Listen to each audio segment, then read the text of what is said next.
Well, thank you for joining us today for our conversation about leading with authenticity, the role of vulnerability. Before we get our conversation started, I want to share a few housekeeping items. As a quick reminder, our conversation is being recorded and will be shared with attendees later this week. Listeners, please feel free to use the chat feature to add your questions, to open up the discussion. We would love to hear from you. When Delta Dental first introduced the Green Room series in 2020, our goal was to keep important conversations going with Iowa business leaders. And I love these opportunities, as I always walk away from these discussions energized, considering new business ideas, and grateful for the incredible depth of great minds that we have here in Iowa. So I'm going to share a brief introduction to today's topic and how we got here. In 2020, at the start of the pandemic, according to Gallup, employee engagement in the US reached a record high.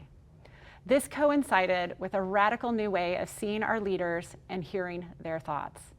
We saw executives on video town halls, in their homes, wearing baseball caps, with kids or dogs barking in the background. The suit and tie were gone.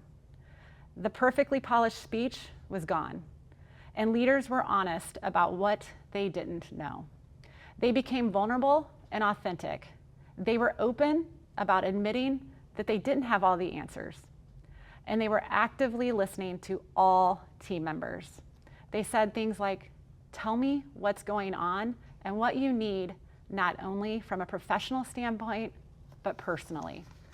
So today, we have Tiffany O'Donnell, the mayor of Cedar Rapids and CEO of nonprofit Women Lead Change, and Courtney Misener, an emotional health advocate, speaker, writer, and part of the Misener crew, which many of you may have seen on TikTok. So I'd like to give you both an opportunity to talk a bit about your background and your work experiences in this space. And so Tiffany, I'm going to start with you. Can you talk a little bit about your background, the work that you do, and perhaps an example of being vulnerable paired well with leadership? Thank you, and thanks for hosting this with this conversation, because it's never been more relevant and hopefully never been more prevalent. I go back to the first example that I saw where vulnerability was acceptable and valued was a news director that I had, and I equated it with, this was somebody who wasn't waiting to point fingers when something went wrong. This was somebody who worked alongside us as well as led us, and I thought that definitely built the most important thing. I put my leadership hat on. You cannot have great leadership without one thing, and that's trust. And trust doesn't happen fast. And if you think about, when I think about my relationships, my best friends, the people I'm closest to and feel safest and most comfortable around, we've been through great times together, but most importantly, we've been through some challenges together. You can't be something you're not when you're around these people. And that's how that trust is forged in the workplace as well. So that vulnerability is going to get you to that trust a lot faster if it's authentic. Absolutely. So Courtney, I'm going to move to you now and Yes. ask you a similar question. Tell us a little bit about your background, and I'd like to understand how you've worked with companies and other organizations to foster an environment of emotional well-being. Yeah, thank you. Thank you for having me. My background, I started diving into the space of emotional wellness as a personal journey. I was married to a pastor. We traveled across the country. I had Irish twins. I had children back to back. I do not recommend doing that, but we were in Seattle at the time, and we did not have community and friendship, and I slipped into a really debilitating postpartum depression. At the time, though, I did not have any language for it. I just thought I could kick it. I thought I needed to get out of bed, that I was stronger. But the truth is that I needed help. I needed medicine. I needed proper vocabulary for what I was feeling, that it wasn't something that I was just making up in my head. And the end of that journey, I find myself in a therapist's office, and for the first time in my life, I started to tell someone the truth about what was going on. That the pretty picture on the outside was not really what was happening behind closed doors, and that I was struggling really difficult as far as being a new mom. I was having a really hard time. So from that place, it led me to an organization called House of Hope in Cedar Rapids. And that organization helps women in times of crisis transition in healthy ways. And I was the program director there. And so that's when I started to learn about these different tools that are everyday practices that could help me and these women start living a healthier lifestyle. From there, I started to speak corporately into different nonprofits about the signs of emotional undoing, how important it is to tell the truth, choosing who you're going to be vulnerable with in safe spaces, and then empathy. Empathy's big. And so when I work with these companies, webinars, workshops, come in and teach, 2 or 3 week workshops just on communication and empathy alone. And so, yeah, that's how it started, and that's what I do. Well, thank you. Yeah, you're welcome. Very much for being vulnerable. That right there is a sign of being vulnerable. And I'm going to move to another story here. Studies show that leaders who are authentic and vulnerable, much like the two of you said, are really gaining the trust of their teams. And so I wanted to share a little bit in the spirit of being vulnerable about a time where I was really on the fence of, should I be vulnerable in this situation or should I take the safe route? Yeah. So last year in 2024, we had our firstborn child that was graduating high school. And it was a big year for him. He was really excited, going to college to play baseball. So he was finishing out his baseball season in the summer. So I'd say we got kind of an extended view of his baseball season. They had a great season. Team was 31-5. But as you all know, as you're going down this journey, there becomes an abrupt stop when you lose in sub-state the game before going to state. And while I'm talking about baseball, the story was much bigger than baseball. So certainly emotional. His last game, it was emotional for him, for us. And as I was standing watching this all unfold, I had a dad come up to me and talk to me about how my son, was a leader to his child who was going through some mental and emotional health challenges. And it struck me, and the next day, so talk about a proud mom moment or a proud parent moment, because both of us were standing there hearing it. The next day I had a leadership meeting where we were kicking off our leadership training. So we were doing a more formal leadership training at Delta Dental. And I had a choice as I'm driving into work. Am I going to kick this off and tell this story, which I was emotional about it still in the car and afraid that I'd be emotional about it when I get up in front of everyone, or do I take a safe route? So I decided right before stepping out of the car that I'm going to do this. I'm going to walk in, I'm going to tell this story, and I might cry. And if I cry, I'm going to own it. And what I didn't think about was the impact that would have on my team, because I didn't make it. I certainly got emotional about it. And my message to the team was, your words matter. And then that night that my son was helpful, his words mattered. And so your actions matter, how you talk to others matter, and you don't know the impact that you're going to have on someone's life. And so we're all coaches, we're all leaders, whether you are designated a leader or not. And so in that spirit, because I didn't, it was quite fun to hear the trust that I gained from people as a newer CEO that I didn't have prior, and how many people came up and I didn't anticipate that. So I start there, and I kind of want to move to you, Tiffany, as we think about how we become vulnerable in this discussion. How do you define authenticity in the context of your roles, leading Women Lead Change and as mayor of Cedar Rapids? Well, I ascribe to the mantra that everybody puts their pants on one leg at a time.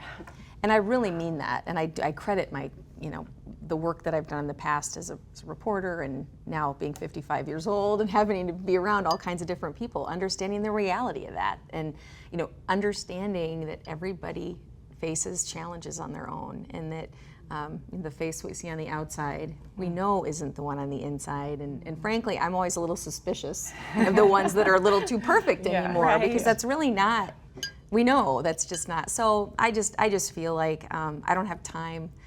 I thrive in raw environments. I thrive around raw people. I find that I do gravitate to those people, even as team members.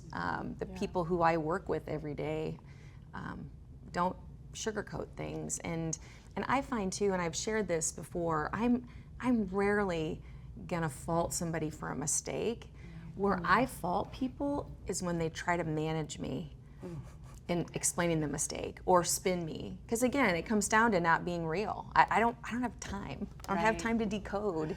And I work really hard to have people around me that are like that. Oh, I love that. Love that. So Courtney, from your perspective, what do you see as characteristics of an authentic, vulnerable leader? I'm gonna hop here. Brene Brown says clear is kind. So let's just remember that. It's true. Yeah. When you're talking to Tiffany, you better be clear. You hear me? Okay. What is authentic? I love it. I love it so much. Authentic leader, vulnerable leader characteristics. I would say, I think one of the key characteristics is honesty with self and with others. Similar to you, you know, just tell it to me. But also, I'm huge on accountability. And I think that that's related in the way of it's hard to be wrong and it's hard to make a mistake. And so to allow ourselves to hold ourselves accountable for not being perfect, I think is truly allowing yourself to be vulnerable. The definition of vulnerability is being open to emotional exposure or physical harm. It's allowing yourself to possibly be hurt or embarrassed or to experience emotions that, you know, most of us don't want to feel or don't move in freely. And so in those spaces when we are saying, I'm going to take a chance here to maybe be emotionally exposed and say that I did not do something correctly and hold myself accountable to this mistake and feel what is going to come. I love that about a leader. Instead of someone acting like, you know what, I didn't mess up and it was someone else's fault. I mean, that is an immediate turnoff for me. And so I think honesty and then accountability in the way of allowing yourself to be exposed. And I might just add too, because you said something that reminds us that it's a two-way street. I mean, if you want a leader who's willing to be vulnerable and authentic, as a team member or individual contributor, you also have to make space for that to happen in a non-judgmental way, and maybe even encourage that to happen. So it is a two-way street. I mean, the leader has to have trust that the person's not gonna, you know, use that against them next time. Disqualify them. Yeah. So it has to be a two-way street. Right. And Yes. I'm going to take us down this path for a minute. So I think you mentioned clarity is kind. Clear is clear is kind. kind. That's Clear- what Brene clarity Brown is says. kind. Yeah, Love it. clear is kind. Not easy, So but when kind. you think about Iowa in particular, and we say Iowa nice, you know, I've heard people say Iowa nice might also be passive aggressive versus, so difference between kind and nice. Can you talk a little bit about that, and either one of you? Well, I think you touched on it a little bit. I mean, kind doesn't always necessarily feel good, maybe. And I think you also said something where that doesn't mean empathy and kindness doesn't mean you don't hold people accountable. Right. Because actually holding people accountable can be seen as kind, depending on the situation. You have high expectations for this person. You don't want them to fall short, not just for you, but for them. So kind doesn't necessarily mean cuddly. Like it. Yeah, or soft. I agree. I think the idea of empathy, in my opinion and in my work, I think empathy is a superpower. And so if I'm empathetically in a moment with you, listening, trying to understand your point of view, not discounting what you believe, not discounting the hardships that you're feeling, not discounting the roadblocks you're up against, it's kind for me to be empathetic.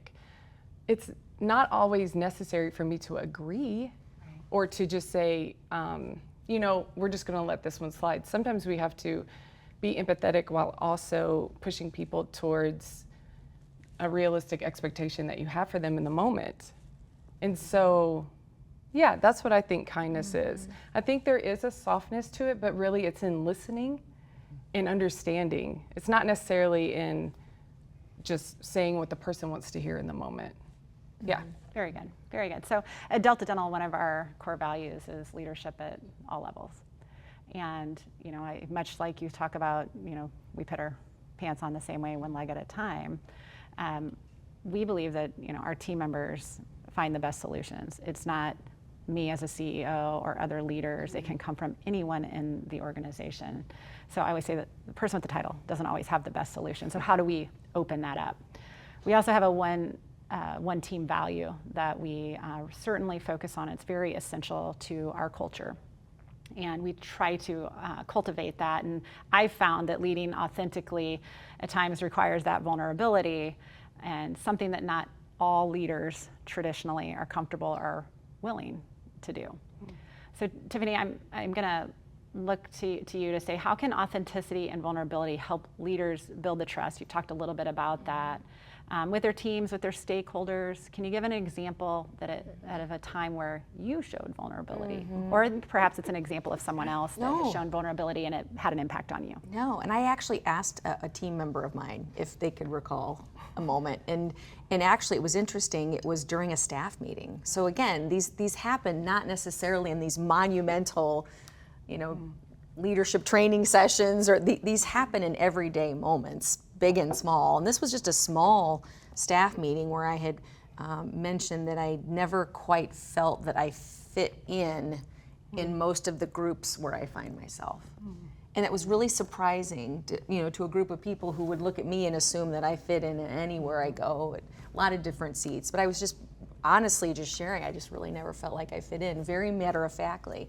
And that stuck with that team member. And again, in just a really normal moment, to your point about words matter, I suppose. And I think, again, it goes back to me trusting that group with that information that probably wasn't that easy to share. So already, we understand that I'm willing to trust them in that moment. And I know that when times are really bad, we're going to have, or if they get, God forbid, we're going to need to have that. We're going to need to have had that moment so that we can have the harder conversations that maybe aren't so kind. So Courtney, maybe talk a little bit about how organizations can help leaders in developing the skills, because it may just be people don't know how to be vulnerable or when it's appropriate to be vulnerable. What can organizations do to help? I firmly believe that culture starts from the top. So when we're talking about helping others to be vulnerable, I would ask any of your leaders, high-level leaders, at what comfort level do they feel that they can be authentic or vulnerable? Tiffany made such a good point earlier. We are talking about this, and it sometimes is a difficult conversation, but the truth is that not all organizations create a safe space for someone to be honest. And I think it's worth a conversation at what level is okay for in a professional setting.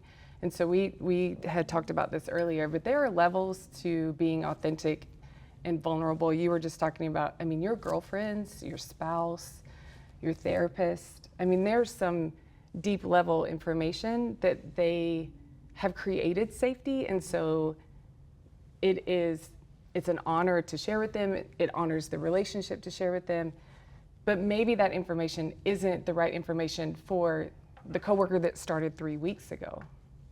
Maybe that information needs to go to your supervisor or to HR. And so I guess my tip would be, number one, being more self-aware in your own relationship with vulnerability. Do you like it? Do you have a hard time with it? What does it mean for you to be authentic? And by authentic, it's actually exploring that. Like, who am I? What do I enjoy? What are things that someone told me I would like, and what are things that I chose? I talk with my 16-year-old about this a lot. I don't think that teenagers should pick what they want to be when they grow up in college, because they're young and there's still room for growth. Right. And so having that relationship with yourself, to know who you are, to understand your values and your belief systems, and then also creating a culture where people who work for your organization understand the proper channels in order for them to talk about things that they need to talk about. You touched on something, the multiple generations we have, and I would just be curious from both of you. Yeah. I feel like maybe the younger generation is more ready to share. As an older leader, I don't want to say cringe, but I mean, there's a lot of information sometimes. And I think the trick is not to do this out loud, so you do have that space. But do you guys experience that? Just different generations have a different tolerance for receiving that type of vulnerability. Absolutely. And I think psychological safety, I've read a few things around psychological safety, and it's certainly very different. My kids tell me things that I would have never dreamed to tell my parents. Yeah. And I'm thankful for that. Yeah, it's great. Because we get to have very open, honest, vulnerable conversations as a family, and you can help them navigate the world, because the world's different than when I grew up as well. But I do think having multiple generations in our workforce brings some opportunity for us all to learn. But back to the research that I was reading is that my children, I have a freshman in college, and they want psychological safety at the workplace. And so it is going to be important as we continue to move forward to really think about what does that mean and how does that look. Yeah. And it's not just generational, it's gender too. So that's a big part of this puzzle. It's just, there are gaps to the spaces of psychological safety and levels of vulnerability that are allowed. And I do think that can be a conversation, again, about the organization setting forth an emotional safety plan. This is what it looks like for an employee here to feel emotionally safe while they work for us. Yeah. Tiffany, maybe you can talk a little bit around stereotypes, because certainly there could be a stereotype placed on me for crying in a meeting.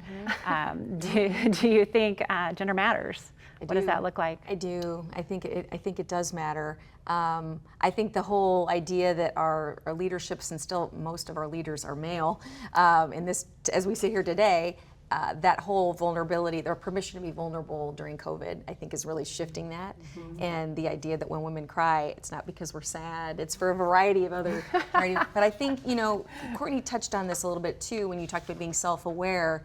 It's also reading the room. It's also knowing your leader. And certainly gender generally does matter based on the conversations that we have regularly with girlfriends outside of work, as opposed to what maybe our male counterparts are used to hearing at home or with their friends. My husband goes golfing, and I say, well, what's so-and-so up to? I don't know. Yeah. What'd you talk about? Nothing. I mean, I really believe him, but we're just used to, we've done it more. We've had these conversations more. So I absolutely think that matters. I do think that men win when we give everybody permission. And again, we have to, as team members, make sure that we're mindful of understanding the room, that it might be difficult for someone to be hearing something like this for the first time. Yeah, absolutely. Can I add something to that? Please. One of the other workshops that I frequently teach on is emotional intelligence, and high in that is self-awareness, and that's understanding when you are going to become triggered and how not to shut down a powerful emotion, but understanding when it's the appropriate time to share that emotion. So not discounting it, because that never works, but reading the room, reading the emotional temperature, and also knowing your leaders. Are they going to receive this well? Because if they don't, that could be more catastrophic for me if they do not receive it well, because there's high expectation on how someone's going to receive this moment where I'm just kind of laying it out. So high emotional intelligence says, I'm going to hold this until it's the appropriate time, but I'm not going to shove it and kick it on the rug, but I'm going to hold it towards the appropriate time. And my second thought about men, I'm raising 3 boys, my husband, but it is true that as a society and forever, the only emotion that we have really allowed them to display is anger. Anger is normal. Okay, he got mad. It might feel a little frightening, but anger is a secondary emotion. Grief, shame, embarrassment, fear, all underneath, and they show up in anger. And what we have not done is say, it's okay for you to close the door and go cry. What we have not done is, it's okay for you to raise your hand and say, I'm really embarrassed, but I don't know what I'm doing. I'm drowning here. Yeah. What we have allowed is for the blow up to let everything settle and then just to go back. And I think that is not fair to all of the men in our life. Agree. That we do not let them show the full range of their emotional capacity. Well, And by the way, if we're going to be successful, not to interrupt you, but You're if we're good. going to be successful as women and increase the number of women in leadership, we not only need to raise our daughters differently, we need to raise our sons differently. And it does include all of that. It does include a paradigm shift where that's just not even a thing. Yeah. You know, where they're true partners, they are vulnerable. No one talks about it. It just is. So for us to be successful as women and team members, we've got to all be raising our kids differently. well, and historically that's been shown as a weakness. Yeah, and at one of the workshops that I was teaching, the leader, or the CEO of the company, he pulled me to the side and he said, I need to tell you what it's like to be in my position. I'm supposed to be stoic and emotionally cut off at work, and then I'll walk into my home with my with my wife and my daughters, and I'm supposed to flip it like that.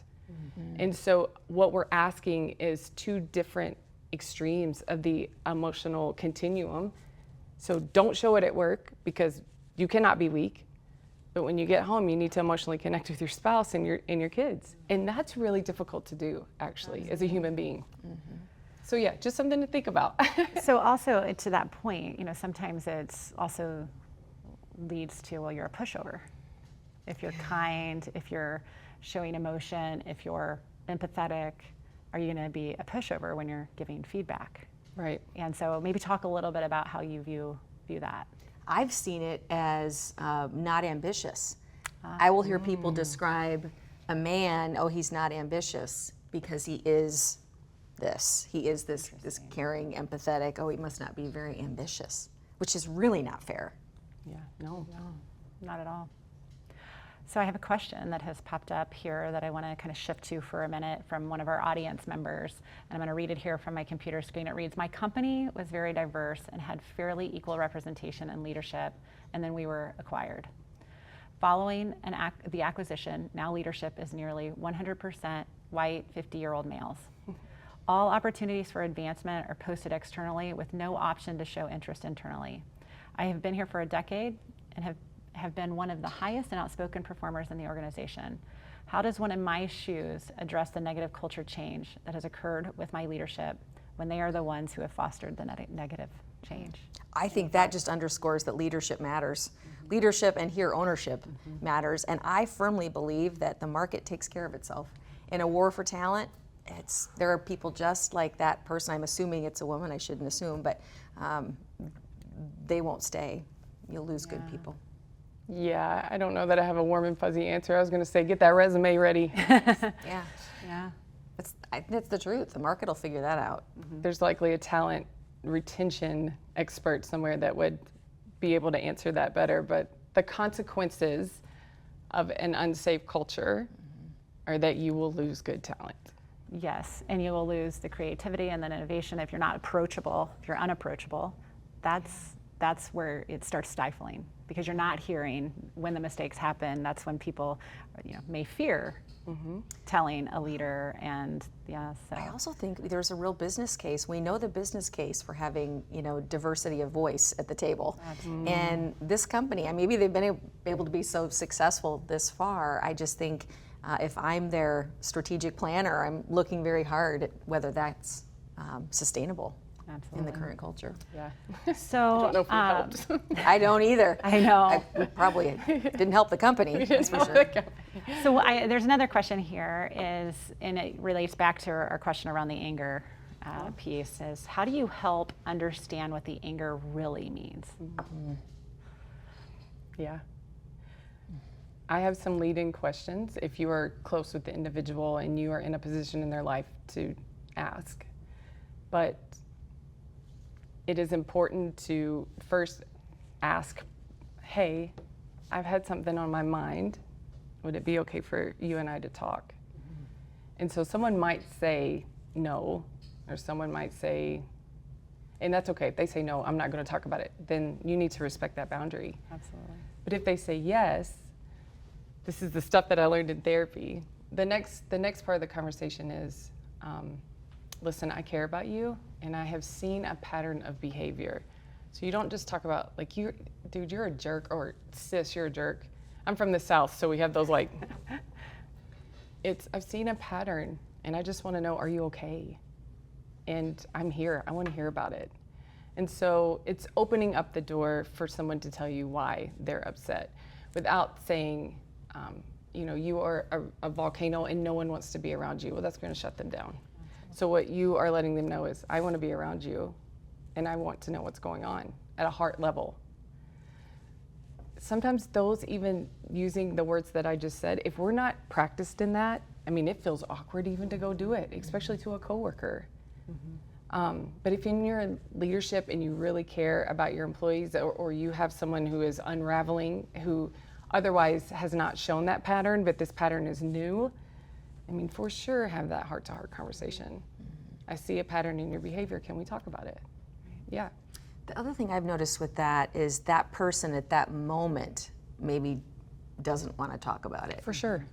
And soon later, after they think about it and they Yes. realize that your intentions are good and pure, they'll find that time to, when you least expect it, honestly. So again, you have to be ready. If you're going to ask the question, you've got to be ready to hear For the rejection. answers. Yeah. A rejection, and to take that information respectfully. And that's the emotional intelligence and the self-awareness that we're talking about.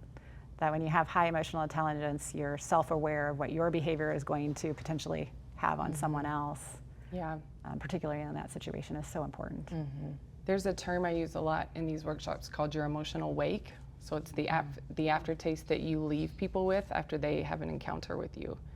And so understanding your emotional wake, not only the wake that you give off, but the way that you intercept and are susceptible to other people's emotional energy and wakes.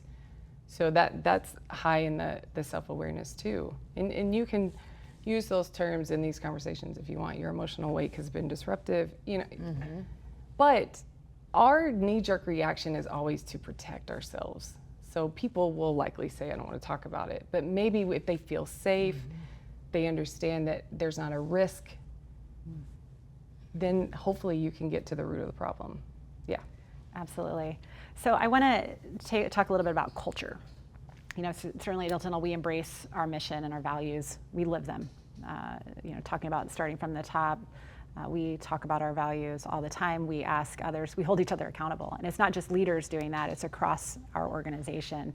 And if you're not living the values, then it may not be a leader that holds you accountable, it may be one of your peers. So Courtney, I want to talk a little bit and ask you about what role does leadership play in creating that culture? So back to kind of the question that we got online, where authenticity and vulnerability are valued and encouraged. Say the first part again. What role does leadership play in creating that culture where authenticity and vulnerability? Yeah, I think that what Tiffany was talking about earlier, I think that we are becoming more and more to where we can just sniff out BS. We can tell when someone is just giving us a lot of words, but really no meat. All words, no action, especially the generation that's following us, get to the point. And so leadership being a walking, talking example of what it means to be authentic, be honest, be vulnerable in the spaces. And maybe even, for me, I want to work for someone that we have a shared mission, but also that I know is invested in personal growth. So does my leader have a mentor? Is my leader going to therapy? That's none of my business. But do they care about mental health? Do they have sound friendships and relationships? Do they have people around them that are rooting for them? Or are they surrounded by people who are jealous and they're always fighting for the next rung on the ladder? And so because of that, the people that they lead are getting lost because they are only focused on what's next for them. So those are the things that I want to see a human being leading me, and I want to know in what areas are they also personally growing. Because if you're going to put the work in, we were just talking about this with Michael Jordan and Caitlin Clark. If you're going to put the work in, you better bet I'm going to put the work in. But if you're not going to do the work and ask me to do the work, I'm not going to do the work. It's very true. Yeah. It matters. I mean, if we've had numerous examples at Women Lead Change, or we'll have companies sign on to be a part of our workshops or our content, and if the leader doesn't mean it, it doesn't, first of all, people don't take part, and second of all, it doesn't last. It's not sustainable. You can recruit diverse talent all day long. You're not going to keep them if your leader doesn't believe it. Mm-hmm. Yeah, it's great points. We have another question online. I love this. People are getting engaged. So the question here is, what are your favorite tools to assist people developing an increased understanding of emotional intelligence? Greatest tools. Oh, you could Google, there's so many books. But to get people excited, if you're in a position to set up learning opportunities for workshops or webinars, I think that would be really important. I think it needs to be a regular conversation. I don't think emotional intelligence needs to be a continuing education course that you can just mark off your list, but more something that's practiced. So if you see an employee, a coworker, a leader, someone show a high self-awareness, you say, oh, that was really good self-awareness, thank you. So it becomes common language, because we can read about it all day. And it is it's a topic of, my flippant answer would be attend a Women Lead Change workshop or conference, because it's a consistent, and and we do know the data shows that women tend to be intuitively a little more emotionally intelligent. That's not fair to, again, the title of my organization is Women Lead Change, so I unapologetically look at those numbers, but to reinforce the good behaviors and to, I think, model. I mean, when I talk about the people that I have admired as my leaders, they didn't sit down and say, did you see that I did this and that? Right. They just were. And again, it's that paradigm shift. That's the culture that I work in. That's how I become. Yes, self-regulation's high on emotional intelligence. So if you have someone in a meeting that maybe comes in a little downtrodden, or their emotional wake feels heavy and low and not bought in, you have the conversation, and then the next time they're in the meeting, they are looking more alert, bought in, ready. Afterwards, you tell them, hey, I appreciate that. I appreciate you noticing the emotional energy that you bring in and that you regulated yourself today. It's just making sure that people know that you see them. When you said that, it's something that came to mind for me that I have said, and I think useful at times, is to remind people that if I get Sally, and I understand what Sally is coming every single day, it's a lot easier for me to work with Sally. But if I get angry Sally one day and I get happy Sally the next, I'm not real sure which way to communicate with Sally. And so back to your two-way, there's some ownership, right? But also holding people accountable to that and having that conversation with Sally of, Sally, do you realize that when you show up, this is what we're seeing? Yesterday, how can I help? Promote, and how can I help, and what does that look like? But I think talking about emotional intelligence, to your point, if you see an article, what did you learn in that article, and then how do you put it to action? Because again, you can read all day long, but if you don't put it to action, people don't see in the modeling of the behavior. Your high emotional intelligence will certainly be seen through it. Yeah. Another question. Good this is question. great. I don't even have to look at my notes.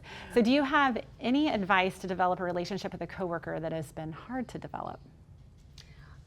Okay, so I have one example. And it basically, the short stroke is find the things that you have in common. Find that common interest. And I'll just share one example. I was given a co-anchor at a news desk at one point in my career, and I didn't have a hand in choosing that co-anchor. And it's a very personal relationship when you're at a news desk, and you see this on TV. Some people just have a better chemistry than others, and I didn't have a hand in picking this person. And I just didn't like him. I didn't like him, and then I had to sit, our desks faced each other. And so I had to look at him all day as well as work with him. And I didn't have a choice to not get along. I mean, our success collectively relied on us working well together. And so I took a friend of mine to lunch that had worked with him before. And she said to me, let me just explain to you a little bit about, because she understood where I was coming from. And she said, what helped me is his wife had addiction issues and left him with 3 children. He chose that morning shift for a very long time so that he could take care of his kids because his wife was AWOL. I saw him in a totally different way. It changed the way that I viewed him. And I should have had that conversation with him. I was just glad I had it with someone. And it really did change my view and helped me understand him and work with him much better. Yeah. A story came to mind for me that I'll share earlier in my leadership, where I was new to leadership. I was working with a team, and I tend to ask questions, but sometimes people can see that as questioning. And there was one gal, and typically I can get along with most people, and I could not break through to this person. She was not liking me. We were not on the same page. And so I finally just sat with her and I asked, did I do something? Did I do something? And it's interesting because it's not always what you think it is. Rarely, honestly. Yeah. It isn't. And she had told herself that because I had a master's and she didn't have a degree, Oh boy. that I was going to fire her. I mean, as simply as that. And I looked at her, and I had a great story because my dad didn't have a degree, and he was a very successful executive. It meant nothing to me that I didn't even know she didn't have a degree. And then, that led into us talking more and, the asking questions. And I said, oh, I am not asking questions to question you. I'm just seeking to understand. And so I have flipped my language as a leader moving forward to say, just so you know, I'm going to ask a lot of questions, but no, I'm not questioning you. Great. Right. And it's those simple things. And sometimes you don't see it, because I would have never gone, oh, I have a master's and she doesn't. I wasn't even thinking that. But people at times tell themselves things that you have no idea. That's that what Cy they're Wakeman, saying. what do I know for sure? It's a cautionary tale for us as that other person in your story. What do I know for sure? Because we do fill That's it the in. story I'm telling myself. Yes, that we narrative. fill it in. Absolutely. But how great you asked the question. You might have even made a good friend. Yes. We still keep in touch. I bet. And I can add, if this gives anyone hope, I learned this in school. Our personalities are not all compatible. And that's really what it's true. Sometimes we're just not compatible with people. Now, do we need to be respectful? You bet. Do we need to find the bridge to see them as a human being? Yes. But you may just be running up against a personality compatibility issue. You see this happen with children. So I have said this before, but it is true. You have a favorite. It's not about love. It's about the one that's more compatible with you and easier. Oh boy. So She said it out loud. come on, we love our kids That was your equally. outside voice, Courtney. We love our kids equally. We would go to the ends of this earth for them. But the one that is difficult is because your personalities, or they're just like you, but you're just think. And then there's the one that feels easier. Those are personality compatibility. That's it. So because of that, you just have to work a little bit harder. You just have to work harder. So not all coworkers are going to feel easy to be around. But that coworker likely also is like, I can't stand being around. Make no mistake, I'm pretty sure that coworker felt the same way. You know? Absolutely. Well, Maybe not around you, but whatever they have going on. That's yeah. right. One of the things that I would say to my children, and I say it in the workplace too, you don't have to be friends, but you do have to be friendly and respectful. You have to be respectful, yeah. Right? I mean, we talk sometimes about friends with our kids in classrooms. Not everybody in their classroom is their friend, they're classmates. So we would make that distinction too, classmate and friends. And that, just reminding, not everybody has to be your friend, but you do have to be friendly and respectful. And if you can kind of go with that. I do have another question already. So how could you be vulnerable with your leader when you know there is work gossip? That's interesting. That's hard. Not a safe place. No, doesn't. That's not And safe. also, I mean, I would be taking guesses from the question, but if the leader's involved in the work gossip, Oh, yes, that's not a good thing. that's not a good thing. Gosh, if you feel ready for the hard conversation, I say the first conversation with the leader is about the gossip and how you want to establish a relationship with them where you feel safe because you value that and there are things that you really want to tell them.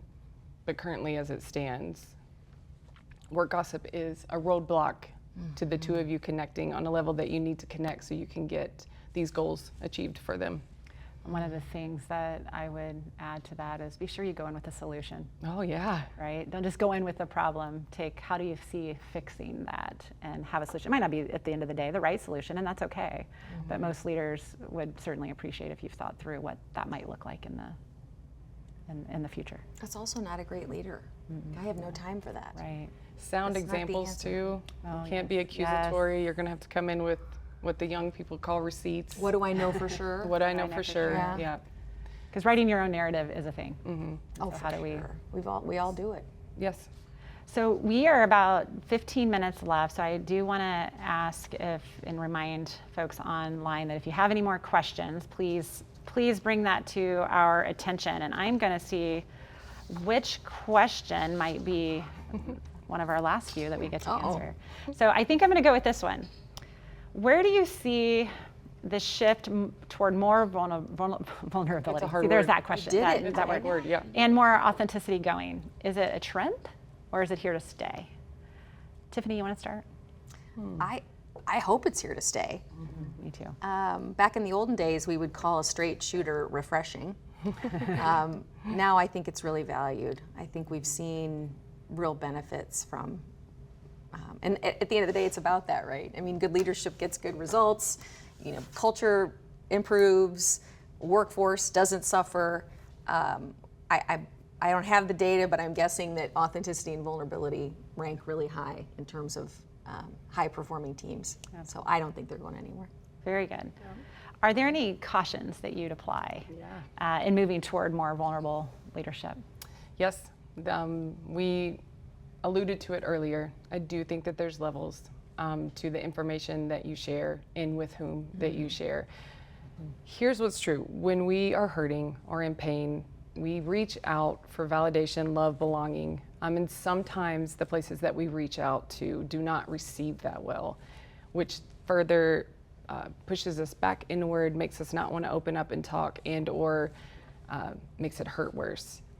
Again, Brené Brown, oh my goodness, her work, she talks about needing to really know who you're giving these hard things to so that they don't, step all over it and make it worse, essentially. You can see that happen on Facebook sometimes. We laugh or we're like, so-and-so is a train wreck and they're in their statuses again and there's just an emotional explosion. But what is happening to the human being is that they are throwing it out into the ether, into the world to say, do you see me? And if those little likes will validate their pain, that's what they're going to do in the moment. And when we are thinking about that happening in the workplace, hopefully organizations will start to set up, again, a plan that if you really need to talk to someone, that maybe it's not the person sitting right beside you you've held it in so much and then it just comes out of you and you emotionally vomit all over someone, but that you can confidently walk into HR, you can confidently walk into the resident mental health wellness expert that works there and sit down with them and put together some actionable steps to move forward on a path of healing. I hope that starts to happen. Because with most new trends, I think the pendulum swings to the extremes.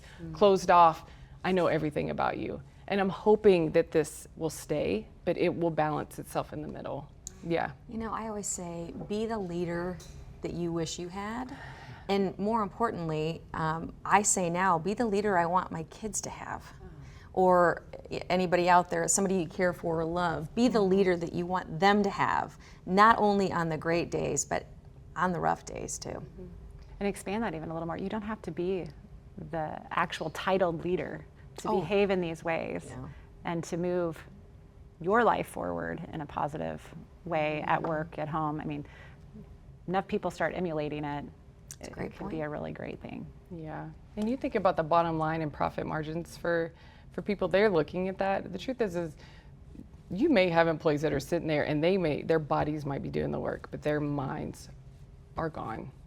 And you're paying money for that. You're paying for a lack of productivity. And so, yeah, we want healthy, whole employees. Yeah. Couldn't agree more. Yeah. I think somebody had said to me, asked the question, what does an athlete do right before she enters the court? And it's not the push-ups, it's not the running, it's the getting the mind in the right place. And why does that happen? Because they perform better. You absolutely want the people around you to feel safe and comfortable and be focused on what they want to be focused on and not the other stuff. They'll do better for themselves, and then obviously company benefits too. Truly believe it opens up so much more mind space too, right? If we're not focused on the negative, because the negative can take a lot of Energy work suckers. and energy. Yeah. Energy suckers. Yeah. This has been so much fun. Yeah, it's good. This has been so much fun. Thank you. As I said, I always leave with just a little bit more information myself each time we do these, so I appreciate you being here. I'd like to thank both of you. Tiffany, this is our third time of really hosting this and co-hosting the Green Room, and want to give you a few minutes to really talk about what your organization is up to, maybe some future things that you're doing. Absolutely. So if you want to take a couple minutes to do that. Thank you, and thanks to Delta Dental for being along for the ride with us at Women Lead Change. And Courtney is a regular. She's a fan favorite. Ooh. You know, Women Lead Change was started out of the need to grow workforce, and there were some very smart leaders who said, we know that over half the population here is women. Why are they not at the table? And certainly, why are they not in leadership? So that group of leaders, men included, brought together Women Lead Change in 2007. And now people know us mostly for our massive conferences. We've got a one-day conference November 7th in the Quad Cities coming up. Authenticity and vulnerability, always a huge topic. Nia Vardolos from My Big Fat Greek Wedding. Nia is one of our speakers, and she said she wasn't seeing the roles that she liked, so she just went and created them. Pretty honest about it. So anyway, these are the kind of topics we cover at conferences, and then all year long we host quarterly workshops with people like Courtney, as well as cohorts like Metro Women Connect in the Metro Corridor in the Eastern Iowa, and Cedar Valley and Waterloo. So really focused on advancing women leaders at all levels. To your point, leadership doesn't, and most often doesn't come with a title. So we're here to help individuals as well as organizations cultivate great leaders through education, programming, and content. That is fabulous. So just as a quick reminder, and to close us out, I appreciate, again, both of you joining me and having this robust conversation. I'm even getting a number of thank yous on the screen, wow. which is quite nice. That's kind. That's clear and kind. Yes, Right. thank you. For just wrapping it all back around. Yes. So for those of you still on with us, just a quick reminder, we will be sending the presentation and the recording out later this week. We're also going to be hosting more green rooms in 2025, so be sure to be looking out for the emails for that. And we look forward to seeing you all again. Please go make someone smile today. Have a great day, everyone.